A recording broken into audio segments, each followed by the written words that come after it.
Hey, what's up, podcast? It's Jeff. Just want to jump in here. This is a special bonus episode of Teach Better Talk. This is actually going to be the audio recording from a Facebook Live that our team is doing every single day, Monday through Friday, at 8 a.m. Eastern Time in our Facebook private group. You can get in that group at teachbettergroup.com or go on to Facebook and just search Teach Better Team. You'll see our page and then you'll see the group. Get in there. So here we go, a special bonus episode of Teach Better Talk pulled from one of our Facebook Live videos in our private group at teachbettergroup.com. Hope you enjoy.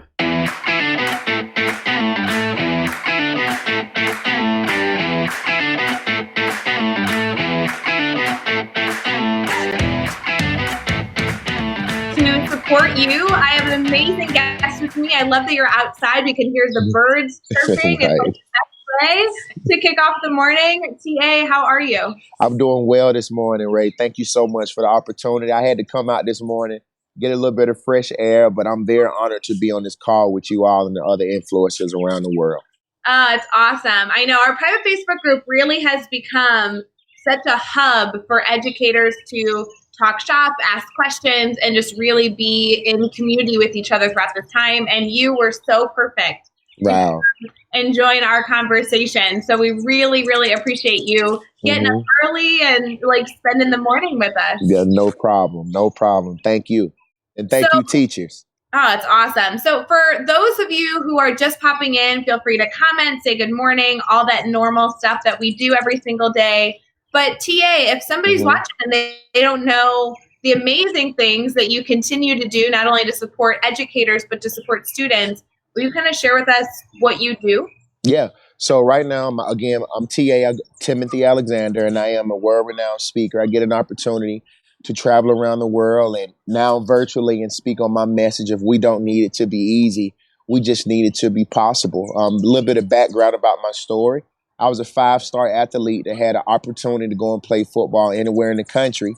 And the day after, I made a promise to my mom that I was going to make it to the NFL, earn an education, a keyword, earn an education, and do something for myself and for my family.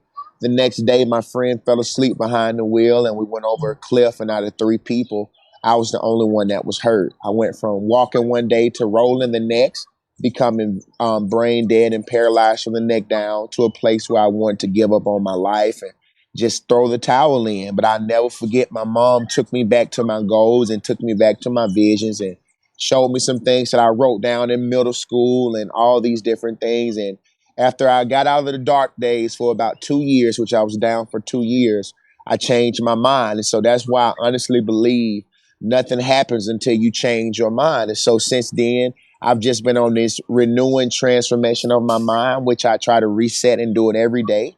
And so I speak, and I also serve as the director of character development for UAB football, men's basketball, and women's basketball, and just helping other people see change in themselves. Because when you see change in yourself, then what you see changes. And that's what I really get an opportunity to do, and be on the phone call with cool people like Ray and making a difference around the world. No, I love it, TA. You know, I had heard about you. There was this buzz in the air. My administrators had seen you speak, and they were blown away. They came back. They're like, oh, my goodness, we got to bring this guy into our school. And like, we didn't hear anything. We're like, oh, what a bummer. It would have been great to work out. And in the midst, you guys have been talking in the background, and then they brought you in, and you kicked off this amazing like energy boost with our students. You spoke to them. You actually came back and revisited. You popped into classrooms. I mean, your energy is infectious. And the fact that you continue to share your message not only with educators, families, communities, it's made an incredible impact. Even just in my own like little bubble, I can only imagine the work that you've done thus far. Wow. Well, I appreciate that. You know, the reason why I like to go back to schools, and I get an opportunity to speak at professional team colleges, high schools, but I really love to get back to junior high and get to really high schools too. And it's all because teachers really changed my life. You know, as you heard me say, Ray, earn an education. I wasn't the smartest, right? When I was in school, I was on free and reduced lunch. So school for me was my safe place. So school was me a place that I knew I didn't have everything at home, but I can work hard to have everything one day. And I wouldn't be where I am today if it wasn't for my teachers, if it wasn't for my principal, as I say, if it wasn't for the custodian saying, hey, man, get out of the hallway, get in class. I wouldn't be where I am today. And so I made a promise to myself that when I got myself better, that I would go back to the schools and I would encourage them to let them understand that it is what it is. It's about what you make it. And you will see growth when you accept your challenges. That's growth mindset. Gosh, I love it. And it really, your story is so powerful and it resonated so much with, I know my students specifically. I mean, I can only imagine the inspiration that comes from that, the power that comes from that. I know we have a lot of people commenting so far. We can say good morning to Alex and Jeff and Lindsay and Megan and Andrea. Baby Luke is joining us, who's our favorite baby that pops into our daily drop-in every single morning. Holly, Joe, Bree, it's so fun. Good morning, Adam. Good morning. So for everyone that's here, I'm thrilled to bring you in because we've tried during this daily drop-in that we're doing every single morning to not only provide support to teachers, to not only provide resources. Yesterday, I was live with Lavana Roth, who did a lot of amazing, great tips with how to structure your day and how to speak to the camera and all these supports to hopefully make our days a little bit brighter and our impact a bit stronger. With the work that you continue to do, I knew you were a perfect fit because with everything that you've worked on, you really support people all around, not just teachers, but everyone. Right.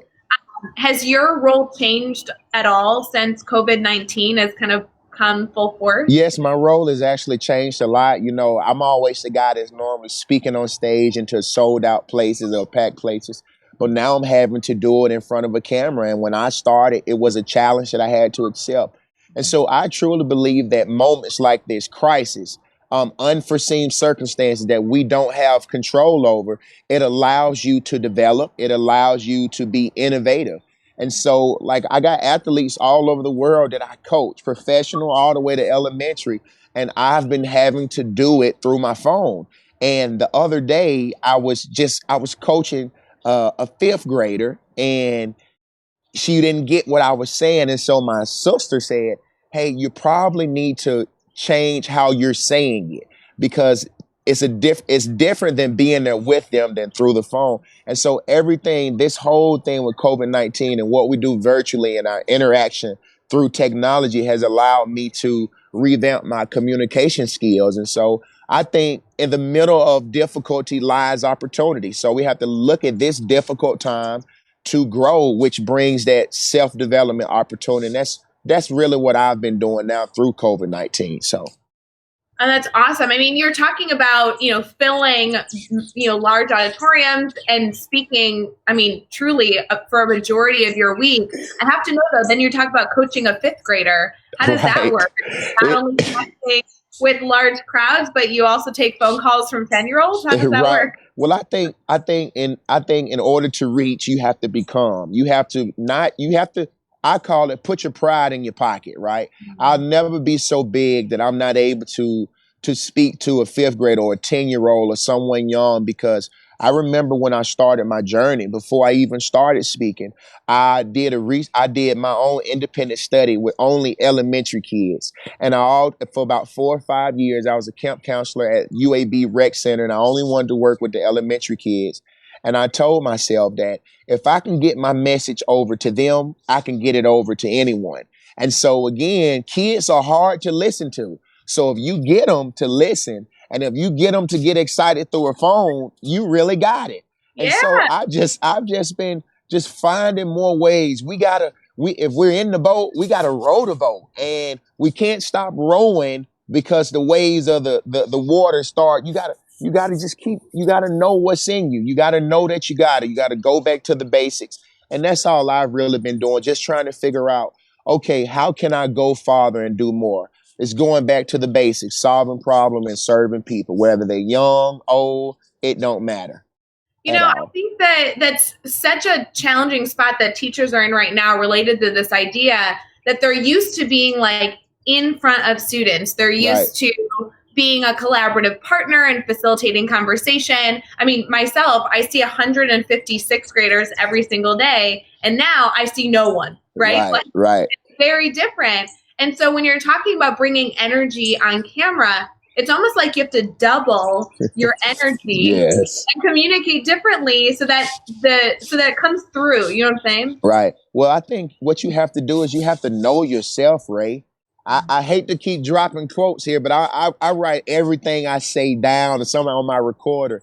And the other day I was listening to something that when you discover who you are, all you know is confidence. So you can be confident through a phone. You can be confident on a bullhorn. You can be confident in an email. You can be confident practicing social distancing. Like, you just got to know who you are and do it. And I think a great thing that will help us with those that we teach virtually is something that we all use: KISS. Keep it short and simple. Keep it short and keep it simple. And that's all they really need, because they don't need all of that, right? Show them that you're excited, because this is what I've understood.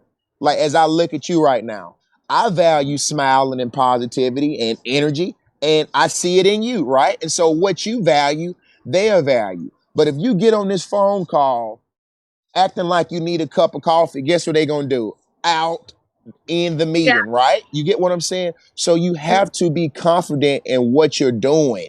You have to be confident in what you're doing, regardless of what it is. Let them see your energy, because they will value what you value. And everybody knows, if you get on the phone with me, if I feel like you're sounding dry, I'm going to say, why are you so dry today? Right?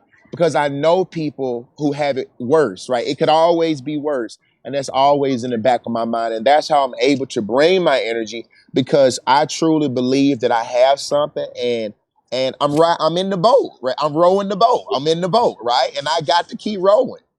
I think it's so awesome, because there's so many, oh my gosh, I cannot even tell you how many conversations I've had with educators that are still nervous to be on camera, struggling to connect with students. And I'm almost like, just pretend you're an actor. Like, give all your energy, just smile. I love this idea of what you value, they'll value, because it's absolutely the truth. People want to see authentic, emotion, but they also really need happiness right now. And if you can be that bright light, I mean, we act as educators as a bright light in the morning, saying good morning when students roll in and they're all tired. I mean, it's the same thing here. We need to be spreading positivity. Got to be spreading positivity. And when you think about positivity, what is positivity? The practice of being, or a tendency to be positive or optimistic in attitude. And so the best time to practice positivity, I say, is early in the morning when you don't want to be up. Practice it. Be optimistic, be hopeful and confident. And again, why not?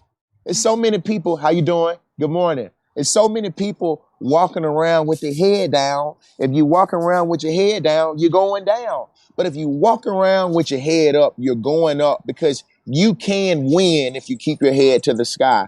And so, honestly, the reason why I do this, and not to go into my story, is because for 2 years I had nothing to smile about. I was depressed. I was suicidal. I was self-harm. I tried to take my life 3 times in 1 week, because, again, I went from walking one day to rolling the next. I had a huge scar on my face that made me look like the Joker. And I never forget when I could open my mouth and my jaw, I just started smiling. And I said, regardless of what, nobody's going to take my smile away. I'm going to be confident. I'm going to express gratitude. I'm going to be positive. I'm going to be energetic. I'm going to be enthused, because life is not promised to nobody. That's my heart check. Tomorrow's not promised to nobody. 9 o'clock is not promised to no one. So if that's the case, you might as well do it happy. You might as well do it with energy, because in this world we live in, there are many people in their grave that wish they would trade places with us. And so I'm going to make mine count. So I got to smile. I say, I got to stand big, stand tall, and keep on smiling. And that's how I win. I try to make sure nobody beats my energy in the morning. So if we was doing this at 3 a.m., you would think it was 3 p.m. because I'm fired up, ready to go. That's all I love know. It. I feel like we can compete for energy this morning. Right. That's great. This is my kind of battle. This is good. Right. You know, there are so many comments. I can't even, they're just scrolling through of people not only loving the tidbits that you're providing, but also just really feeding off your energy and sharing your appreciation. So I love all of this, TA. I knew that you were going to be a great guests for our daily drop-in. You know, we're doing these every single morning, Monday through Friday. And when we decided to do them, it was strictly because information was changing so fast. Educators were getting overwhelmed, getting different information minute by minute. And we wanted to be accessible. We wanted to be around.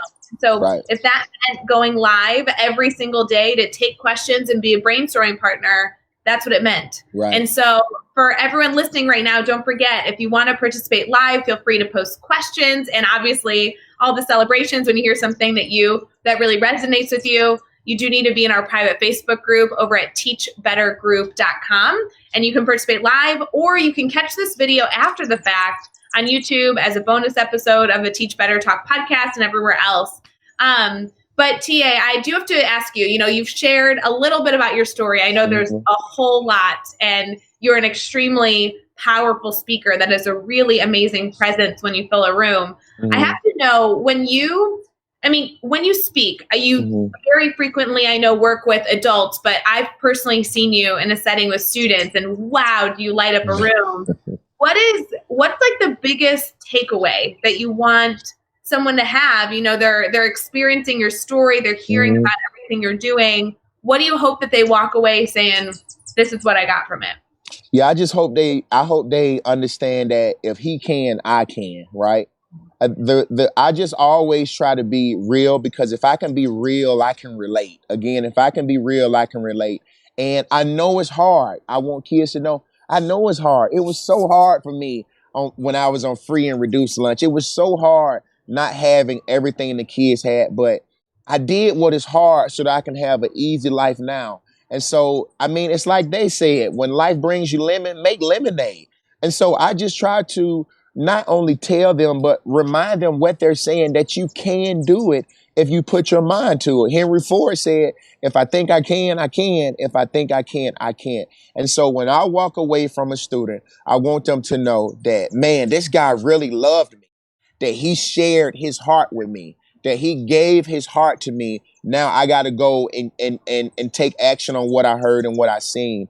And the greatest thing that I've ever heard from a child, actually, when I came up to the school, I was leaving out and I got this note, and one of the kids had told me, hey, I was thinking about taking my life, but you changed my life today. I just want you to know I love you. I'm forever embedded to you. And I talk to that kid about 3 times a week now, because we do confidential. Every 21 days, we do another challenge, because it takes 21 days to create a habit. And so we just did a 21-day confident booster. We finna get ready and do another self-identity one. And so I just love the fact that these young people's lives can change, but they have to know that we care, right? That it's bigger than words. It's bigger than you tell. They want to feel it. They want to see it so they can know it. And that's what I really think about when I speak to the youth, that, man, this guy really cares a lot about me, right? He cares about me. And if he can do it, I can do it. I do have to tell you, I've heard a lot of speakers, right? Whether it be at educational conferences or other outlets, I think a lot of people like to say similar messages and spread positivity. It's really important.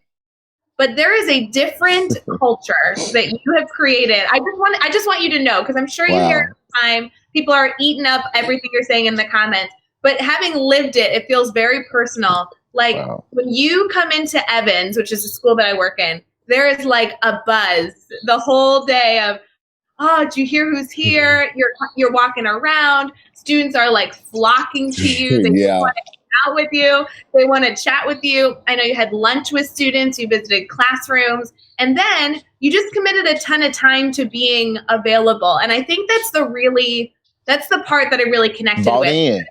As the Teach Better team, the work that we do, like, yes, we do go into districts, and yes, you can hire us to do professional development, and we love it, right? That's what we do. That's how we survive. But we really want to do more than that. So we are committed to being authentic, being available. You know, people message us and we're like, of course we'll hop on a phone call in 5 minutes. You know, we really want to be accessible. And I have seen nothing but amazing things come from you in that same capacity, where you really choose to be present. And I would encourage all the teachers that are listening right now, being like really choosing to be present is what our students need right now. To be accessible. Be present and be accessible. Before I go into any school, and when I played football, my coach would always tell me, leave it all on the field. And so I'm still playing football right now. When I go to in school, that's my football game. And so I always tell myself, I'm going to give them everything I have, because when I leave, they have everything that I have. And so I tell everybody, acting, committed, and being bought in are three different things. Time will tell them all. And so I just try to be bought in. And when I'm in there with that student, they know it's real and authentic because I'm giving them everything I got. And so I'm eating lunch because when a speaker came, he never ate lunch. I'm walking the hallways because when a speaker came to my school, he didn't walk the hallways. I gave a speech in the male's restroom one time because I'm like, man, y'all got trash in here everywhere. I know your room ain't clean if you not even putting your trash in the trash can. Step up to the plate, take some responsibility, just because I care, right? They got to know we care. And you said something best. Kobe Bryant even said it's not about how long you practice. It's about how long you were present. That's what it's about. So put your pride in your pocket. It takes a village. So those in the village, we got to do our job. And again, I just make it my aim that when I go into the school, if I'm not tired when I leave that school, I didn't do a great job. So I just try to give it all I got. I love that. I want to be exhausted at the end of the day. Exhausted. So good. Well, you can't drive. You got to Uber home almost. It's true. All right. So we have had a bunch of comments, people not only taking quotes that you shared on this video so far, but also sharing things they love. One of the comments recently said, I would love ideas about the 21-day challenges. Will you tell us more about what you do, where those are located, who pays, how's that work? Well, so I have the 21-day challenge. What I do is, as we know, it takes 21 days to create a habit.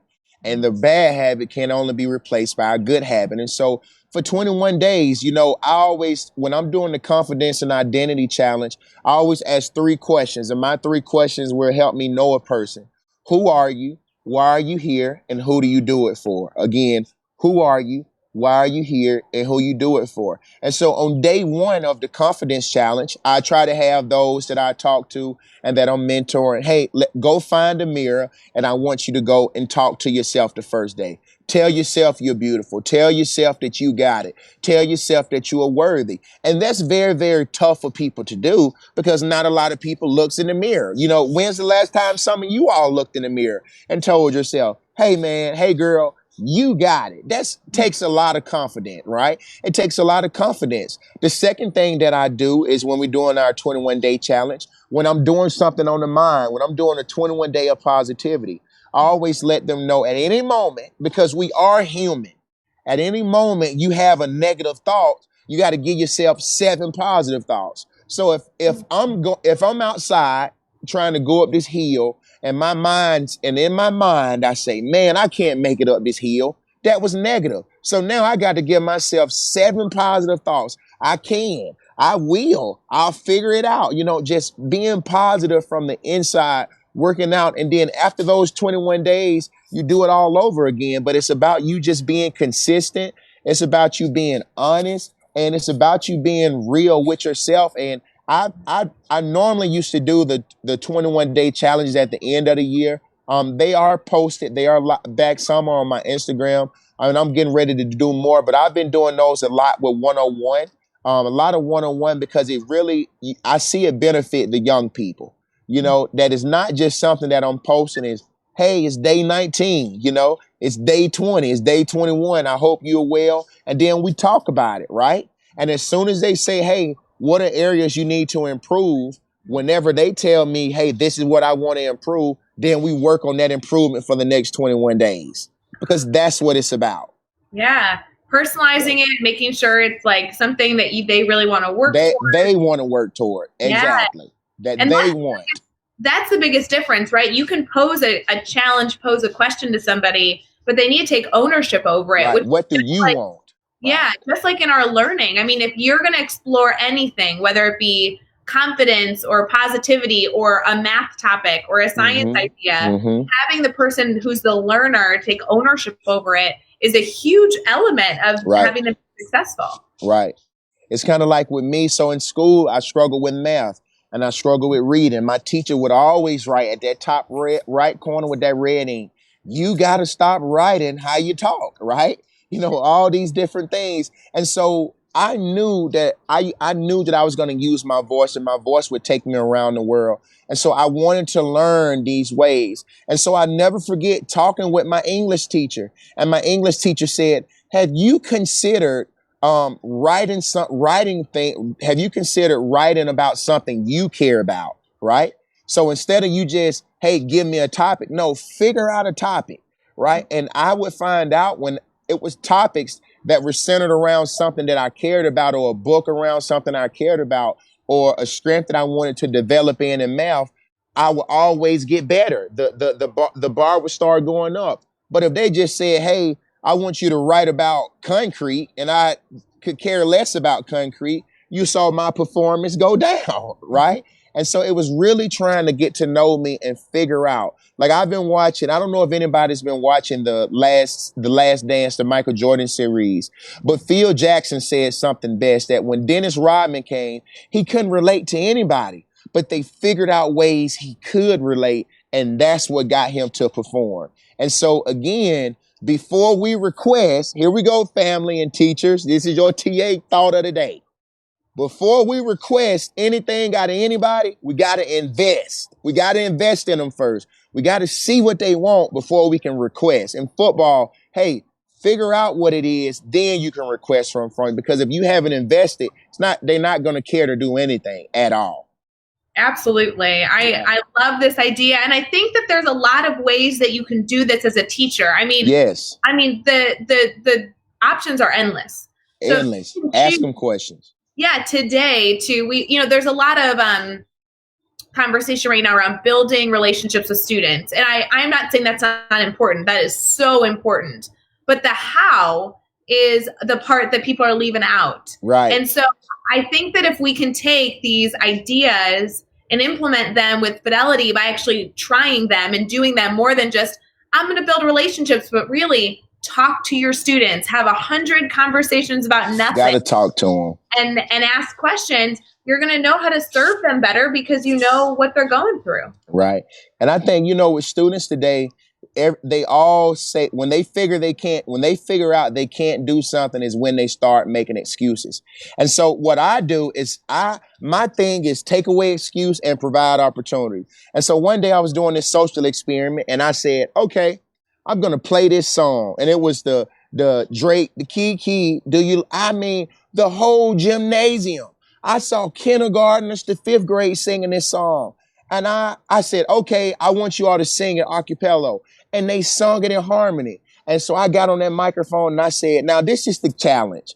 You all know this song, and you all were so confident knowing this song. When you get in that classroom, you got to know you can do this work. You got to be confident that you can do this work because you took the time to know this song. Let's take out the time to know your work. It goes hand in hand, right? It's a double-edged sword. And so when you come at them in that way, then they're like, yeah, man, he's kind of right. I know all these songs, but I'm making an excuse for myself to not know I got homework, to not know how to do this. But it really goes to the teacher watching, the teacher, the parent, the guardian, whoever.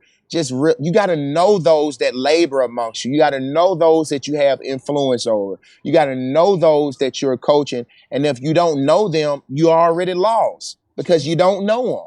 But those of us that have them under our influence, you got to know them. I watch people. I study people. I know my athletes inside out. And they always say, TA, man, I appreciate you for paying attention to us. I appreciate you for taking out time to get to know us. And I'm like, that's what I'm supposed to do. Like, it's right. Right. It's interesting because I think that we all have certain people in our life who give that much attention. It makes you feel special. It makes you feel seen. And as teachers, we have such a responsibility to do that, whether you have 12 students or 150 or 200 students Right. or 300 students you see throughout the day. Your responsibility is to do your best to get to know them. Do your best. What would be your starting point for that? Like, I know that might be a silly question, but, a teacher saying, yes, you're right, I need to know my students better. What would be your first recommendation they go do? again, my first recommendation is what, as I said it a few moments ago. You got to figure out who they are. Who are they? Right? Who are they? Why are they? I look at it. Everybody talks about start with why. Start with why. And I told Simon Sinek, I'm gonna agree with you to disagree because we all know why, but we don't know what. Right? I know why I want to walk again, Ray. I know why I want to walk, but what am I gonna do to walk again? Right? And so when you know what you want to do, that takes care of the why and that leaves you the how, which is all centered in who are you, right? So who are you? Okay, you are this person that want to walk. Okay, what are you going to do to walk, TA? And why do you want to walk? And that's going to tell you, okay, this is how we're going to go about doing this, right? So ask them, who are you? And and teachers, family, parents, guardian, if you ask someone, who are you? And they tell you in 5 seconds, they ain't took time to think about it, right? Because you want them to really think about this, right? Because this is what you're going to coach them from. So who are you? Why are you here? And who do you do it for? It's hard to make me give up when I have so many people depending on me. I got a young girl by the name of Emmy Nichols that I love. I wrote about her in my book. She was in the children's hospital and she was getting ready to have brain surgery and she wanted to see me. And when I came into the room, she told me, she said, if I don't make it, I'm going to live through you. Now, we're not blood or anything like that. She was just a person that life changed because of influence. And so I told myself, man, I got to keep going to the top because I know why I do what I do. I know I have purpose. And so you just got to figure out who you are, why are you here, and who you do it for. And when you start with those three questions, and I think that will lead you to the next phase. But you got to know that. I think that's so true. I think you got to know that. 100%. You have so many people that are agreeing with you so far. I love this comment saying, I'm going to go back and watch and listen to this again, and again, and write all these tips down, ideas, advice, positivity. They are loving everything. That was from Colin. I love y'all. Thank you so much. Awesome. So TA, I have to say, so we've been live for about a half an hour. Mm-hmm. This has been full of energy. You know that I'm a fan. And obviously you have a ton of educators watching. And thank y'all. After the recording, we love these ideas you have because it's more than just this high level. Yeah. Oh, you should do this, but really it's empowering. And that's really the craft that you have. Mm-hmm. But you've done a ton. So we've touched a little bit on the fact that if we have an administrator listening or a district leader, they can choose to bring you in to share this message, not only with their teachers, but also with their students. So you have a lot of dynamic elements there. But you also referenced your book. So will you tell us a bit about your book?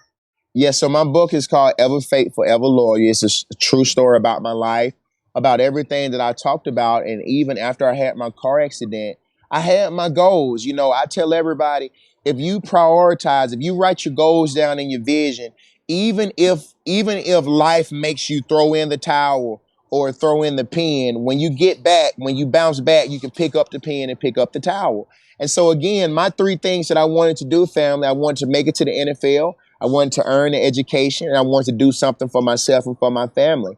And so when I had my car accident, I scratched off the NFL, and I said, well, I got to go and earn an education.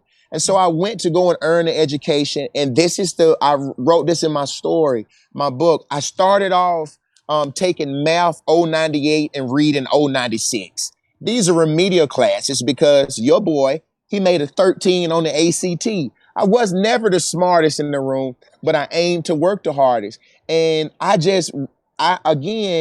couldn't give up because I had so many people depending on me. Was school a challenge? Absolutely. But the growth mindset that we know now, that's what changed because I looked at every challenge. I looked at every difficulty as a challenge that would lead to my growth. And so I graduated from Wallace State Community College. And once I graduated, I told myself this, man, if I can graduate from here, I can graduate anywhere. And so I said, I'm going back to school in my hometown. And so I went to school in my hometown and I had a dream. I had a vision. I dreamed while I'm awake. And I said, when I get to this school, I'm going to be one of the best athletes that ever came through this school. Not because I was going to play, but because I was going to remind my teammates, hey, to much is given, much is required, right? take advantage of it, because you never know when you'll be walking off the field. You'll never know when it'll be your last time walking on the field. So make it count while you can. And so while at UAB, I stayed immersed in my vision. I stayed immersed in my goal. And at UAB, I became the first paraplegic to ever receive a full ride in football, and I never touched the field. My senior year in college, our football program ended. And I'm thinking, oh my gosh, I just went through a horrific car accident my senior year in high school. Now I'm having another horrific accident my senior year in college. And so I looked out and I looked at my teammates, and I saw my teammates went from being hopeful to hopeless. And I said, no, I've been through this before. We can bounce back. And so I made a promise to the team and the community that we was going to do everything in our power to bring our program back. And they ended our program December 2nd, 2014, and we brought our program back June 2nd, 2015. And during that 6-moment period, I told everybody that when it came back, you wouldn't see a guy roll out of the tunnel. You would see a guy walk out of the tunnel. Now, be in mind, I had not walked in 10 years, but I knew it takes 21 days to create a habit, Ray. This is where the 21-day challenge came. I got on the phone call. I called my therapist, and I said, hey, they said football will not be back for 2 years, so we get to practice against ourselves every day for 2 years. I've told the guys, you looking forward to football season? I'm looking forward to 2 years down the road, because I'm going to be walking out of that tunnel. And for the first 21 days, we did therapy at football practice, and all I was doing was practicing standing up. That's all I wanted to do, because for 10 years, my body was in the seated chair position. The seated position. And so I wanted to trick my mind and start standing up. And while doing that at practice, the guys would say, I see you working, coach. I see you working, TA. Now we got to work, because we're going to win. We're going to do this. And it happened. 2017, I walked. We got to compete for a championship. And that allowed me to get my story to get in the hands of Bleacher Report, House of Highlights, ESPN, Ellen DeGeneres, all these people. And they said, man, how did you do this after a decade? After you were brain dead, you was paralyzed from the neck down. They popped a trach in my throat. Most people don't know this, but I was mute for about 6 months where I had to learn sign language. I could not talk. So the reason why I'm always energetic, because I love to hear myself talk, because I could never hear myself talk, right? You get what you got to fire yourself up. You got to be thankful for the small things. And so when we was going through this, I journaled a lot. I wrote a lot. And I said, man, nobody's going to believe this, but if I write a book based on a true story, everybody will believe it. And that's exactly what I did. I wrote a true story on what I went through, and I went to understanding, family, friends, all of you that are watching. It's not about what you go through. It's not. It's about what you grow through. And so I was able to grow, and I was able to show the world some different things that I did to grow. And I called it Ever Faithful, Ever Loyal, because you got to be faithful and loyal to what you believe. Because many people said, man, you will never talk. Many people said you'll never write, twist, you'll never be able to amount to anything. But I could not just give up on what I believe. I had to be faithful and loyal to my goals, to my vision, what brought me here today on Teach Better. So that's just how I look at it. If I would have gave up, I would have never been here. And I still talked to one of the doctors that told me, hey, you got a 5% chance. And as I turn it back to you, I said, Doc, I'm not trying to be rude, but this is the thing. If I give up right now, then my life is over with and I won't amount to anything. But something's telling me on the inside to keep going and see, can this 5% chance turn into a 100% chance? And that's what I did, because no one can tell you what you can do, right? That should push you. And so I'm like, you're telling me my life is going to end. If it ends right now, I'll never walk. I'll never be able to twist or do anything on my own. But I just got to keep trying. And I went through a lot, but that's why I tell you, I looked in that mirror too, because at the end of the day, the only one who judgment must pass is the one staring back from the glass. Like you gotta encourage yourself. You gotta look in that mirror. And when I look in that mirror, when I look at TA, I say, TA, I'm proud of you. You got it. Go out there and do what you do. And that's all I need. So if I got to pat my own self on the back, it is what it is, but it's about what you make it, right? And so that's what I wrote about in my book. And I'm actually getting ready. I'm writing another book, Ray, to get it released next year. Just 7 seeds of growth. These are 7 things that I did. But the first one is about, you got to believe it first in your mind.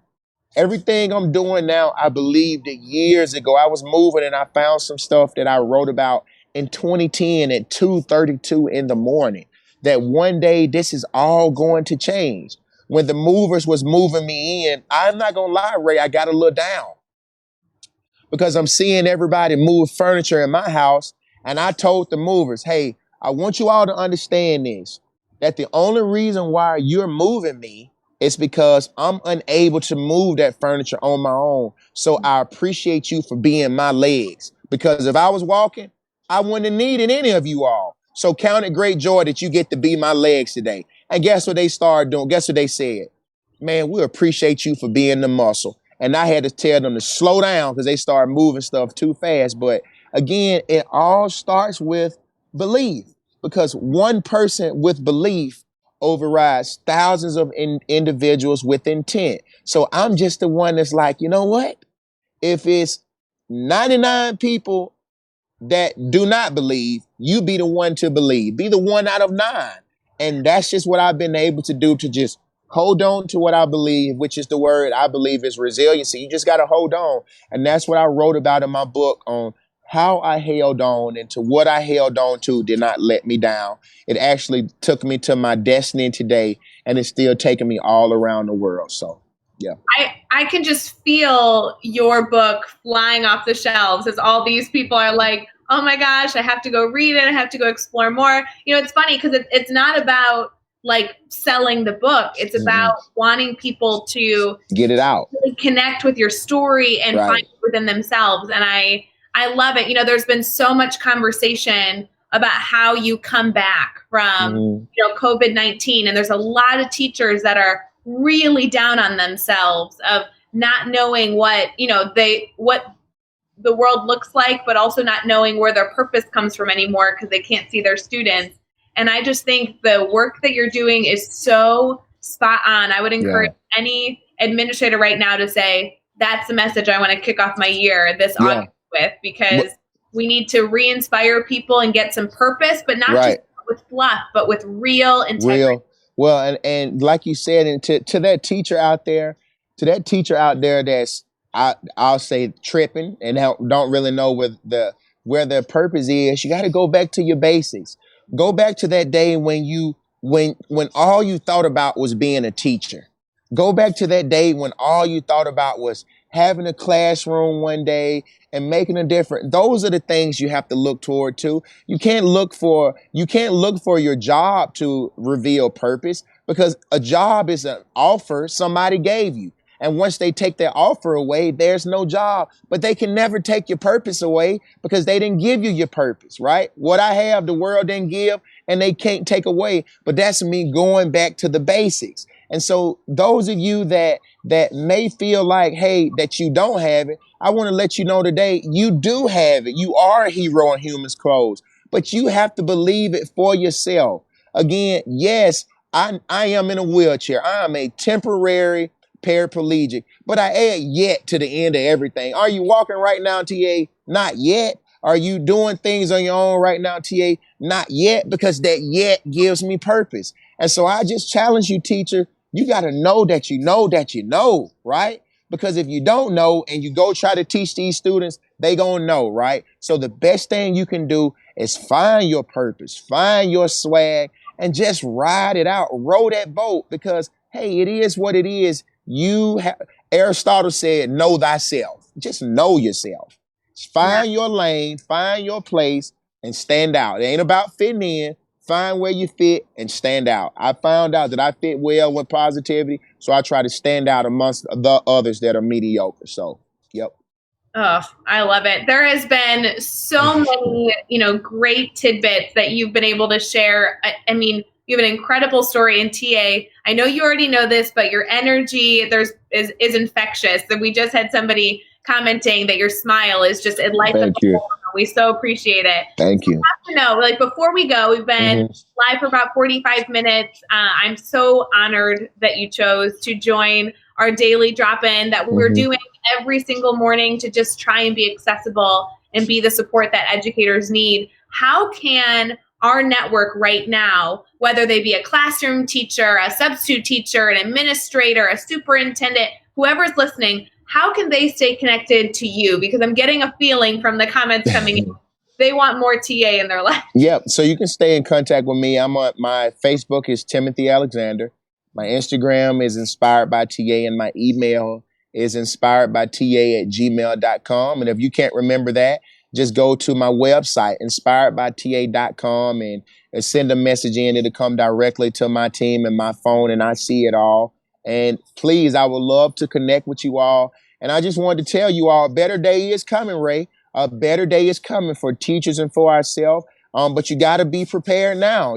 I call it 3 Ps. You got to get a plan together. You got to get prepared, because when this thing's lift, it's time to perform, because time will, what you will become and what you will be is based on how you use your time. So it's time to get in the game. I'm so thankful for Teach Better. It's helping me teach better. I've seen a lot of your posts on managing yourself and, having structure, having a routine. And I'm like, man, this is what I do in my life, right? But we got to keep doing it, right? There is no finish line in this race. There's no finish line. That's why the parable says, be careful when you call yourself a teacher, right? Be careful, because this race doesn't come to an end. But to get in contact with me, which I would love, inspiredbyta.com. And Ray has my information. If anybody wants my number or whatnot, give it to him. I don't mind. We got to, in this time, people need help. We got to helping people help people. Yeah, I so appreciate that you not only share so much, but you're so accessible. So I encourage everybody. I mean, this is the real deal. I've gotten to meet you a few different times. I've seen your videos. I've now gotten to interact with you live on camera. You are like this every single day, every hour. I'm just telling you, the more TA that people can have in their life, the better. We will be better after all of this. So TA, we are going to say goodbye to everyone who is listening, but we really appreciate everybody that chose to pop in live with us over in our private Facebook group, all the comments, all the amazing passion that was shared. And then don't forget, you can rewatch this as many times as you want, or everything that you need if you missed a few sections, by visiting the Teach Better Team YouTube channel. All the stuff's there. Or these are also becoming bonus episodes on Teach Better Talk podcast. So there's a lot of different ways to stay connected and make sure that you have the brainstorming partners that you need to get through and have this be a really great time for us to all reset and come back better than we were yesterday. So TA, thank you again so much. Really appreciate you. Hey, y'all, thank you. And remember now, we don't need it to be easy. We just need it to be possible. That's my quote. If you do what is easy, life will be hard. But if you do what is hard, life will be easy. So just remember, we don't need it to be easy. We just need it to be possible. Ray, thank you so much. It takes a village. And I appreciate you for allowing me to inspire the village and teach better. You the GOAT. Thank you. I love it. Thanks, guys. We'll see you later.